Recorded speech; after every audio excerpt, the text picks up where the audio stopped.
વિદ્યાર્થી મિત્રો, આજે આપણે સ્ટાન્ડર્ડ 6 સબ્જેક્ટ ઇંગ્લિશનો અભ્યાસ કરીશું. હવે આપણે સેકન્ડ સેમની બુક કાઢવાની છે, દ્વિતીય સત્ર. એના ઉપર ધ્યાન આપીશું. એમાં પેજ નંબર 1 કાઢવાનું છે તમારે, યુનિટ 1. એ પહેલાં હું તમને એક સૂચના આપી દઉં કે હવેથી આપણે ઇંગ્લિશનું રોજ તમને હોમ લર્નિંગ આપવામાં આવશે, હોમવર્ક આપવામાં આવશે. એ હોમવર્ક તમારે અંગ્રેજીનો ચોપડો બનાવીને એમાં ફરજિયાત કરવાનું છે. અને જ્યારે તમને અહીંથી એસાઇનમેન્ટ આપવામાં આવે, એ એસાઇનમેન્ટ તમે રિટર્ન જમા કરાવવા આવો ત્યારે એની સાથે એ હોમ લર્નિંગની જે તમે ચોપડો બનાવ્યો છે એ ચોપડો સાથે લઈને આવવાનો. બરાબર? એટલે હોમ લર્નિંગ જે પણ વિષયનું આપવામાં આવે એ તમારે દરરોજ એનું કરવાનું છે. એને ફરજિયાત ચેક કરવામાં આવશે. તો વિદ્યાર્થી મિત્રો, આપણે યુનિટ 1 જોઈશું. ટેસ્ટ ઓફ ઇન્ડિયા એટલે ભારતનો સ્વાદ. એમાં એક્ટિવિટી 1 આપેલી છે, એ રિસાઇટ ધ પોયમ્સ એટલે કાવ્યનું ગાન કરો. બરાબર? એમાં છે કાવ્ય કઈ છે, અ માઇન્ડ એક્ટિવેટિંગ ડે એટલે મગજને પ્રવૃત્ત કરતો દિવસ. માઇન્ડ એક્ટિવેટિંગ એટલે મગજને પ્રવૃત્ત કરતું એનો દિવસ. તો પહેલાં આપણે પોયમનું ગાન કરીએ, પછી આપણે સમજીશું. I went to the city to see Mrs Sweety. She gave me a rupee to buy a toffee. The toffee was sour, so I bought a flower. The flower was dead, so I bought some thread. The thread was thin, so I bought a pin. The pin was sour, so I bought a harp. The harp wouldn't play, so I gave it away. I went back to the city to see Mrs. Sweetie. તો વિદ્યાર્થી મિત્રો, આપણે પોયમનું ગાન કર્યું. હવે તેને સમજવાનો પ્રયત્ન કરીએ કે આઈ વેન્ટ ટુ ધ સિટી કે હું શહેરમાં ગયો. સિટી એટલે શહેર. હું શહેરમાં ગયો. ટુ સી મિસિસ સ્વીટી શ્રીમતી સ્વીટીને મળવા. કોને મળવા તે છોકરો શહેરમાં ગયો? મિસિસ સ્વીટીને. જો તમને ચિત્રમાં દેખાતું હશે મિસિસ સ્વીટીનું ચિત્ર અને છોકરાનું ચિત્ર. સી ગેવ મી અ રૂપી તેમણે મને 1 રૂપિયો આપ્યો. કોણે 1 રૂપિયો આપ્યો? મિસિસ સ્વીટીએ. To buy a toffee toffee ખરીદવા માટે, એક ચોકલેટ ખરીદવા માટે. ધ ટોફી વોઝ સોર એ ચોકલેટ ટોફી ખાટી હતી. કેવી હતી? ખાટી. સો આઈ બોટ અ ફ્લાવર તેથી મેં એક ફૂલ ખરીદ્યું. પહેલાં તે 1 રૂપિયાનું શું ખરીદ્યું? ટોફી. પણ ટોફી કેવી નીકળી? ખાટી. પછી મેં એક ફૂલ ખરીદ્યું. ધ ફ્લાવર વોઝ ડેડ ફૂલ સુકાઈ ગયેલું હતું, મુરઝાઈ ગયેલું હતું. સો આઈ બોટ સમ થ્રીડ તેથી મેં થોડો દોરો ખરીદ્યો. એ રિટર્ન આપી દીધું અને શું ખરીદ્યું? દોરો. ધ થ્રેડ વોઝ થીન તે દોરો કેવો હતો? પાતળો હતો. થીન એટલે પાતળો. સો આઈ બોટ અ પિન તેથી મેં એક ટાંકણી ખરીદી, પિન ખરીદી. ધ પિન વોઝ શાર્પ તે પિન કેવી હતી? ટાંકણી અણીદાર. શાર્પ એટલે અણીદાર અથવા તીક્ષ્ણ, ધારદાર હતી. સો આઈ બોટ અ હાર્પ તેથી મેં એક હાર્પ ખરીદ્યું. ધ હાર્પ વુડન્ટ પ્લે તે હાર્પ વાગતું હતું નહીં. સો આઈ ગેવ ઇટ અવે તેથી મેં તે આપી દીધું. I went back to the city. હું પાછો શહેરમાં ગયો. To see Mrs Sweety. શ્રીમતી સ્વીટીને મળવા. તે 1 રૂપિયાની કેટલી વસ્તુ ખરીદી અને તેમ છતાં એ વસ્તુમાં કંઈક ને કંઈક પ્રોબ્લેમ હોવા છતાં એ પાછી આપીને બીજી વસ્તુ ખરીદે છે અને છતાં એ વસ્તુ છેલ્લે શું ખરીદે છે? હાર. એ પણ વાગતું નથી તો એ પણ તે પાછું આપી દે છે અને તે ફરીથી શહેરમાં જાય છે મિસિસ સ્વીટીને મળવા. તો વિદ્યાર્થી મિત્રો, હવે આપણે આના થોડા હાર્ડ મિનિંગ છે એ લખી નાખીશું. તો તમારે ચોપડો કાઢવાનો છે હોય તો ચોપડામાં આપણે તારીખવાર લખીશું. Unit 1 test of India. પછી લખીશું એક્ટિવિટી 1. એ કરીને રિસાઇટ ધ પોયમ્સ. પોયમનું નામ લખીશું અ માઇન્ડ એક્ટિવિટીંગ ડે. એની બાજુમાં તમે લખો મિનિંગ. MEANING. મિનિંગ. મિનિંગ એટલે શબ્દાર્થ. આ મેં તમને જે શબ્દાર્થ લખાવું એના નીચે તમારે 3 લીટી છોડવાની છે. કેટલી લીટી? 3 લીટી. એકવાર હું લખાઈશ અને 3 લીટી તમારે છોડવાની, એટલે કુલ કેટલી વખત મિનિંગ થશે? 4 વખત. બરાબર. તો પહેલો મિનિંગ આપણે લખીશું માઇન્ડ એક્ટિવિટીંગ. માઇન્ડ એક્ટિવિટીંગ. MINDACTIVATING.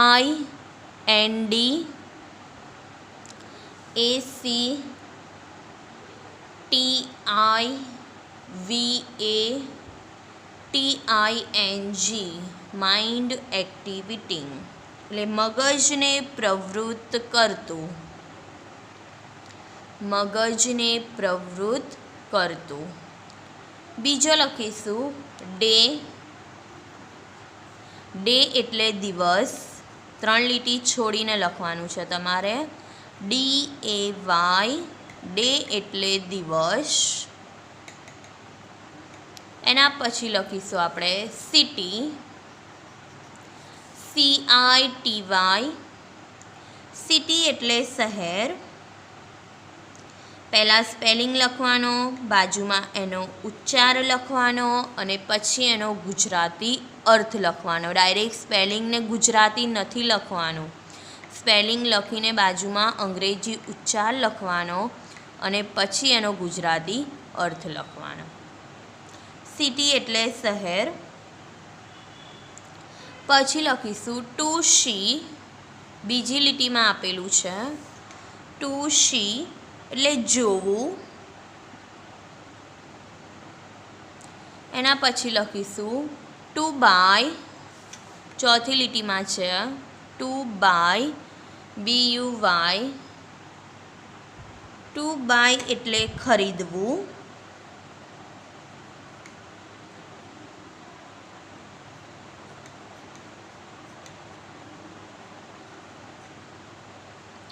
પછી લખીશું શોર. SOUR. શોર એટલે ખાટું, ખટાશવાળું. ફ્લાવર. FLOWER. ફ્લાવર એટલે ફૂલ. ત્યારબાદ લખીશું આપણે ડેડ. DEAD. ડેડ એટલે સુકાઈ ગયેલું. સુકાઈ ગયેલું.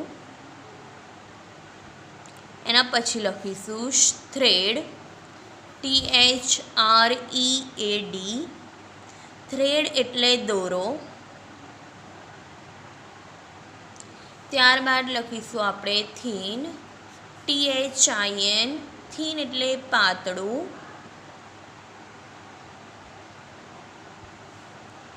પિન. PIN. પિન એટલે ટાંકણી. શાર્પ. SHARP. શાર્પ એટલે અણીવાળું, તીક્ષ્ણ, ધારદાર. પછી લખીશું હાર્પ.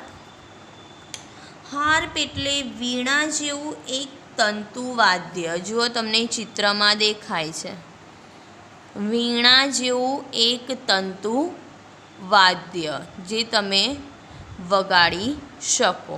બરાબર, મોઢેથી આપણે તેને વગાડીએ છીએ ને. પછી લખવાનું આપણે to play, TO2PLAY. To play એટલે વગાડવું.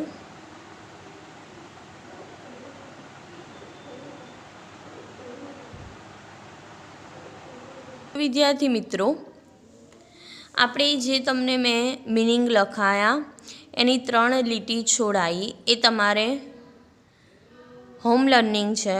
હજુ આગળ બીજું આપીશ પણ આ પછી લખવાનું.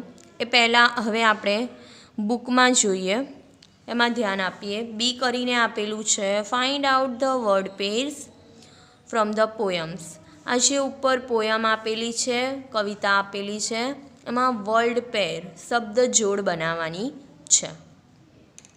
મીન્સ આને રાઇમિંગ વર્ડ પણ કહેવાય. બરાબર, અનુપ્રાસવાળા શબ્દ, તેને મળતા આવતા શબ્દ. વર્ડ પેર એટલે શબ્દ જોડ. તો એક્ઝામ્પલ આપેલું છે સિટી, CITY. જો તમને ઉપર પોયમમાં દેખાય છે પહેલી લીટીમાં સિટી, તો સિટીની નીચે શું આપેલું છે? સ્વીટી, એને મળતો આવતો શબ્દ. સિટી તો સ્વીટી, તો આપણે સામે શું લખેલું છે અહીંયા? સ્વીટી. પહેલું છે રૂપી, તો ઉપર પોયમમાં જોઈશું ત્રીજી લીટીમાં આર્યું રૂપી. રૂપીના નીચે શું મળતો આવતો શબ્દ છે? ટોફી. તો અહીંયા શું લખીશું આપણે? Toffee. TOFFY. TOFFY, toffee. Second છે ડેડ, DEAD. તો તમને પોયમમાં દેખાશે 1 2 3 4 5 6 ને 7. 7 લીટીમાં છે ડેડ, DEAD. ડેડના નીચે શું આપેલું છે? થ્રેડ. તો આપણે એને મળતો આવતો શબ્દ લખીશું THREAD, થ્રેડ. નંબર 3 છે પિન. તો તમને પોયમમાં દેખાય છે પિન. પિનના નીચે તો શાર્પ છે, એની ઉપર મળતો આવતો શબ્દ છે થીન, THIN. પિન તો થીન. Number 4 sharp. તો શાર્પના નીચે શું છે? એને મળતો આવતો શબ્દ હાર્પ, HARP, હાર્પ. નંબર 5 સોર. તો તમને ઉપર દેખાશે પોયમમાં SOUR, શોર. તેને મળતો આવતો શબ્દ ફ્લાવર, FLOWER, ફ્લાવર. નંબર 6 જોઈશું કમ્પ્લીટ ધ ટેબલ. જે નીચે ટેબલ આપેલું છે એ કમ્પ્લીટ કરવાનું છે તમારે. આઈ ગેવ બેક એટલે મેં પાછું આપી દીધું, અને ઇટ વોઝ તે હતું. એ કેમ પાછું આપ્યું એ લખવાનું છે. શું પહેલાં પાછું આપ્યું એના નામ લખવાનું છે, અને કેમ આપ્યું તે કેવું હતું એ લખવાનું છે. ઇટ વોઝ એટલે તે હતું. એક્ઝામ્પલ છે પહેલું ટોફી. ટોફી ખરીદીએ તો ટોફી કેવી હતી? શ્યોર, ખાટી. તો સામે શું લખેલું છે? SOUR. પહેલું લખીશું આપણે ટોફી, પછી એ પાછી આપીને શું લીધું? Flower, FLOWER. તો આપણે અહીંયા ફ્લાવર લખીશું. ફ્લાવર કેમ પાછું આપી દીધું? એ કારણ કે કેવું હતું? ડેડ, મુરઝાઈ ગયેલું. તો સામે લખીશું DEAD. પોયમમાંથી જોઈને લખવાનું છે ડેડ. ફ્લાવર આપી દીધા પછી એ શું ખરીદ્યું? થ્રેડ, દોરો, THRED. થ્રેડ, દોરો કેવો હતો? થીન, પાતળો હતો, THIN. પછી એ શું ખરીદ્યું? Pin, PIN. પિન કેવું હતું? શાર્પ, SHARP, તીક્ષ્ણ, ધારદાર હતા. પછી એ શું ખરીદ્યું? Harp, HARP, harp. હાર્પ કેવું હતું? વુડન્ટ પ્લે, વાગી શકતું ન હતું. તો સામે લખવાનું wouldn't, WOULDNOT, wouldn't play, PLAY. તો વિદ્યાર્થી મિત્રો, તમારે બી અને સી પણ ટીક કરી લો. નોટબુકમાં લખવાનું છે હોમ લર્નિંગમાં વર્લ્ડ પેર્સ અને કમ્પ્લીટ ધ ટેબલ. આ બંને પણ તમારે નોટબુકમાં જોઈને લખવાનું છે.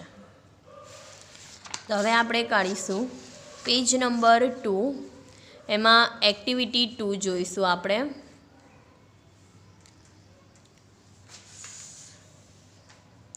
Read the following dialogues. Dialogues આપેલા છે નીચે, એનો અભ્યાસ કરીશું આપણે, એને સમજીશું. તો સીન 1, દ્રશ્ય 1. ખાલી આને સમજવાનો છે, ધ્યાન આપજો. આપણે કંઈ એવા હાર્ડ મિનિંગ નથી કે આના મિનિંગ પણ લખવાના નથી. આ મેન પાર્ટ નથી, આપણો આગળ આવશે. પણ આ ડાયલોગ આપેલા છે એટલે આપણે સમજી લઈએ. રેનુબેન, આઈ એમ મેકિંગ કરી. કે રેનુબહેન, હું કઢી બનાવી રહી છું.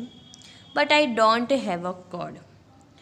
પણ મારી પાસે દહીં નથી. કર્ડ એટલે દહીં. Will you please give me some curd. શું તમે મને થોડું દહીં આપશો મહેરબાની કરીને? કોને કહે છે? રેનુબહેનને. Yes your Shantaben. હા ચોક્કસ શાંતાબહેન. Here you are. આ લો, આ રહ્યું. જો તમને સીન 1માં દેખાશે, આ શાંતાબહેનનું ચિત્ર છે અને આ છે, અને આ રેનુબહેનનું ચિત્ર છે. તો શાંતાબેન રેનુબહેનના ઘરે આવે છે અને તેમને કહે છે કે હું કઢી બનાવું છું આજે, પરંતુ મારી પાસે દહીં નથી. તો મહેરબાની કરીને મને થોડું દહીં આપો. તો શાંતાબેન કહે છે હા શ્યોર, ચોક્કસ હું તમને આપું છું. લો આ રહ્યું. હવે આપણે સીન 2 જોઈશું. તો સીન 2, વેણુબહેન, આઈ એમ મેકિંગ કરી. કે વેણુબહેન, હું કઢી બનાવી રહી છું. I don't have gram flour. Gram flour એટલે ચણાનો લોટ. પણ મારી પાસે ચણાનો લોટ નથી. Will you please lend me some gram flour. તમે મને થોડો ચણાનો લોટ આપશો મહેરબાની કરીને? ઓફકોર્સ શાંતાબેન. હા ચોક્કસ શાંતાબહેન. વાય નોટ, કેમ નહીં? હવે જુઓ, શાંતાબેન ક્યાં જાય છે? કોના ઘરે જાય છે? વેણુબહેનના. પહેલાં કોના ઘરે ગયા શાંતાબેન? રેનુબહેનના. એમના ઘરેથી શું લીધું? દહીં. પછી વેણુબહેનના ઘરે જઈને કહે છે કે મારી પાસે ચણાનો લોટ નથી, તેથી મને થોડો ચણાનો લોટ આપો. તો તે પણ વેણુબહેન શાંતાબેનને ચણાનો લોટ આપે છે. એટલે તેમણે દહીં પણ લીધું રેનુબહેનના ઘરેથી. પછી વેણુબહેનના ઘરેથી ગ્રામ ફ્લોર ચણાનો લોટ લીધો. હવે સીન 3માં શું કહેવા માંગે છે એ જોઈ લઈએ. હેમુબેન, આર યુ ધેર. હવે શાંતાબેન કોના ઘરે જાય છે? હેમુબેનના ઘરે જાય છે. હવે ત્યાં જઈને શું કહે છે તો જોઈએ આપણે. Please come Shantaben. આવો Shantabahen. Hemu is not at home. Hemu ઘરે નથી.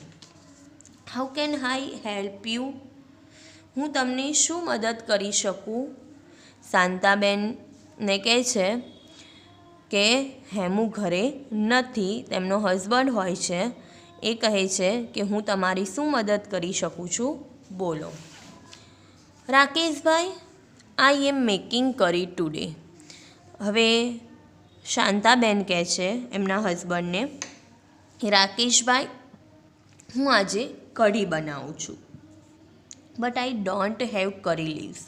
પરંતુ મારી જોડે લીમડાના પત્તા નથી.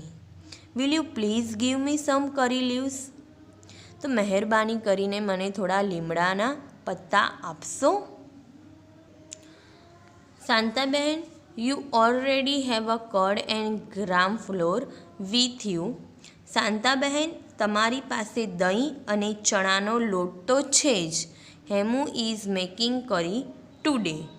હેમુ આજે કઢી બનાવી રહી છે. Please don't make it your self.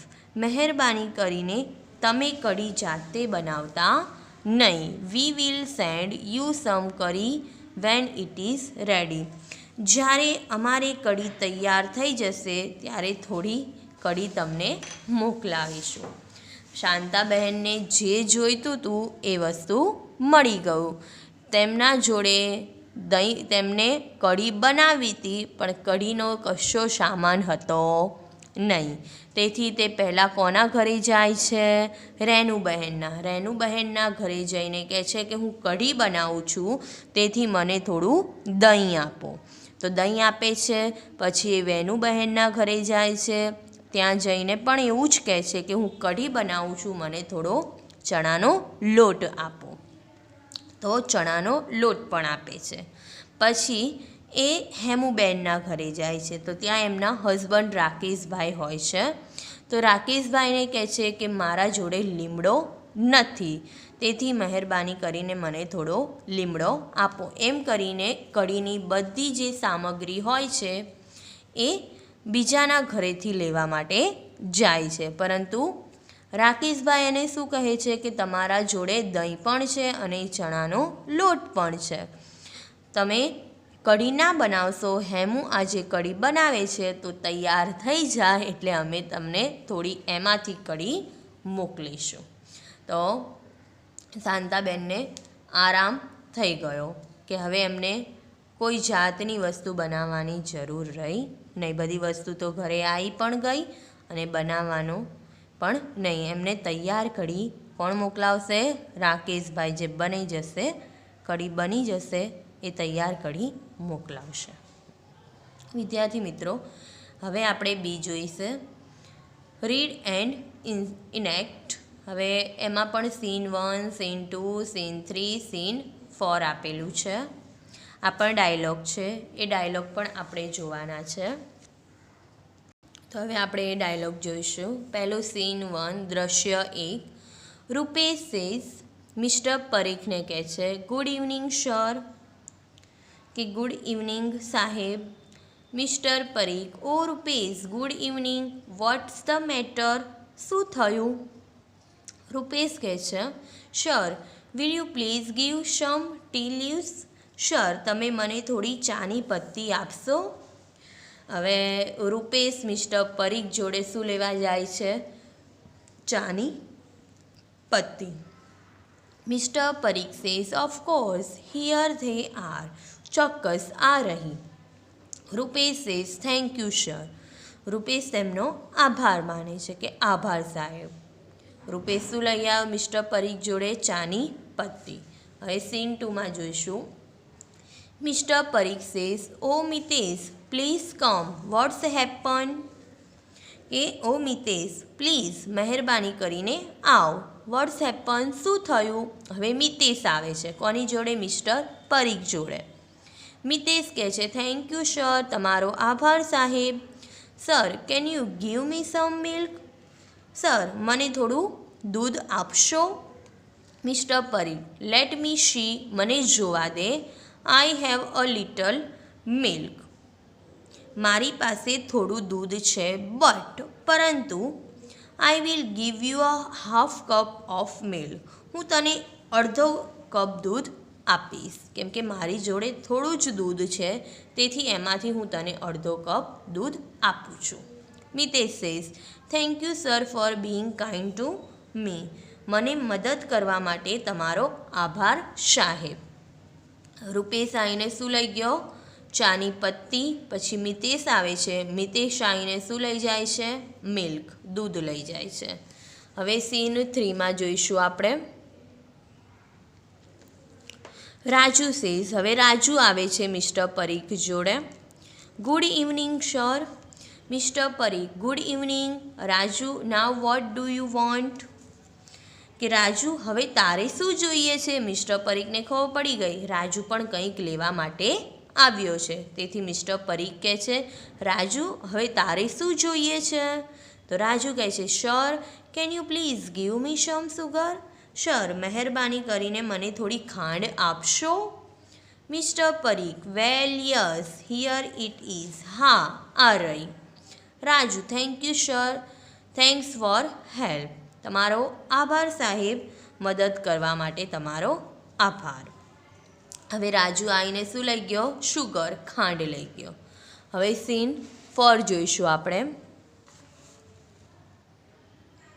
Mister Parikh says, mister Parikh કહે છે, oh so now it is your turn.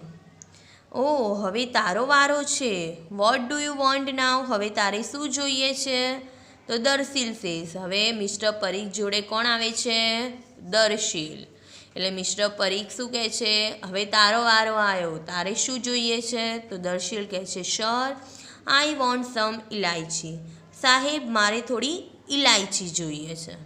Mister Parikh, you mean a cardamom? એટલે કાર્ડામમ, ઇલાયચી? વાય, કેમ? Do you have a sore throat? કે શું તને ગળું દુખે છે? દર્શીલ, રાજુ, મિતેશ એન્ડ રૂપેશ. દર્શીલ, રાજુ, મિતેશ અને રૂપેશ જે ચારેય લઈ જાય છે એક સાથે બોલે છે, નો સર, ના સાહેબ, we are practising activity 2B from unit 1. ના, અમે યુનિટ 1માંથી એક્ટિવિટી 2Bનો અભ્યાસ કરી રહ્યા છીએ. આપણે યુનિટ 1ની એક્ટિવિટી 2B છે ને આ, એટલે શું કહે છે? અમે તેનો અભ્યાસ, એની પ્રેક્ટિસ કરી રહ્યા છીએ. Mister Parikh says, oh so all these a part of your homework. Oh, તો તમે આ બધું તમારા ગૃહ કાર્યનો એક ભાગ છે. તો વિદ્યાર્થી મિત્રો, હવે આપણે એક્ટિવિટી 3 જોઈશું. એ પણ ડાયલોગ આપેલા છે. Read the dialogue. એ ડાયલોગ વાંચીશું. એમાં શું કહેવા માંગે છે? In the computer room. Computer રૂમમાં મૈત્રી અને તનુ હોય છે. મૈત્રી સેઝ, તનુને કહે છે, પ્લીઝ ક્લોઝ ધ ડોર. કે પ્લીઝ દરવાજો બંધ કર. This is an AC room. આ એસી રૂમ છે, બરાબર? એસી છે આ રૂમમાં, એટલે આપણે દરવાજો બંધ કરી દે. Tanu says, yes, but the window is open. હા, પણ બારી ખુલ્લી છે. Maitri, please close it too. તે પણ બંધ કરી દે. મહેરબાની કરીને દરવાજો બંધ કર, પરંતુ બારી જે ખુલ્લી છે તે પણ તું બંધ કરી દે. તનુ સેઝ, ઓકે, સારું, I will go and close it. સારું, હું જઈને બંધ કરું છું. હવે આગળ કિંજુ સેઝ, કિંજુ કહે છે, કોને કહે છે? મૈત્રીને, is the project ready with you? શું તારી પાસે પ્રોજેક્ટ તૈયાર છે? જે પ્રોજેક્ટ આપેલો છે એ તારી જોડે રેડી છે? તો મૈત્રી સેઝ, મૈત્રી કહે છે, yes, it is in my pen drive. હા, તે મારી પેન ડ્રાઈવમાં છે. She open her bag. તે તેની બેગ ખોલે છે. And looks for the pen drive. અને પેન ડ્રાઈવ શોધે છે. Oh, there is a no pen drive in my bag. અરે, મારી બેગમાં પેન ડ્રાઈવ નથી. I can download it from my mail. કે મારી મેલમાંથી હું તે ડાઉનલોડ કરી શકું. જે મારો મેલ આપેલો છે તેમાંથી હું ડાઉનલોડ કરી શકું છું. Kinju, will you please give me your pen drive? કે મહેરબાની કરીને મને તારું પેન ડ્રાઈવ આપીશ? કિંજુ સેઝ, સોરી, મને માફ કરજે, આઈ કાન્ટ, હું નહીં આપી શકું. આઈ એમ યુઝિંગ ઇટ નાવ. હું અત્યારે તેનો ઉપયોગ કરી રહી છું. આઈ will give it to you after the recess. હું તને રિસેસ પછી આપીશ, કેમ કે અત્યારે હું તેનો ઉપયોગ કરી રહી છું. During the recess. હવે રિસેસના સમય દરમિયાનની વાત છે. મૈત્રી અને કિંજુનો ડાયલોગ છે. Maitri says, look here is my new lunch box. કે અરે જો આ મારું નવું લંચ બોક્સ છે. Kinju says, can I see it? શું હું તે જોઈ શકું છું? મૈત્રી સેઝ, ઓફકોર્સ, કેમ નહીં, ચોક્કસ. બટ આફ્ટર ધ લંચ, પરંતુ જમ્યા પછી. હું લંચ કરી લઉં, જમી લઉં તે પછી તું તે લંચ બોક્સ જોજે. કમ એન્ડ જોઈન મી, ચાલ મારી સાથે બેસ. તો વિદ્યાર્થી મિત્રો, આજ માટે આપણે આટલું રાખીએ. તો તમારે હોમવર્કમાં શું કરવાનું છે એ જોઈ લઈએ. તમારે હોમવર્કમાં જે મેં 3 મિનિંગ લખાવ્યા, 3 વખત તમારે લખવાના છે. એ તમારું હોમવર્ક એક્ટિવિટી 1. અને આ જે પોયમ છે એ જોઈ જોઈને તમારે એકવાર ઇંગ્લિશમાં લખી નાખવાની. પછી બી લખવાનું અને સી લખવાનું. આ ડાયલોગ આપણે લખવાના નથી, ખાલી મેં તમને સમજાવ્યા એ સમજી લેવાના. હવે નેક્સ્ટ પીરિયડમાં આપણે જે ઇમ્પોર્ટન્ટ વસ્તુ છે એક્ટિવિટી 4 છે, ટેસ્ટ ઓફ ધ વેસ્ટ, એ સમજીશું. બરાબર.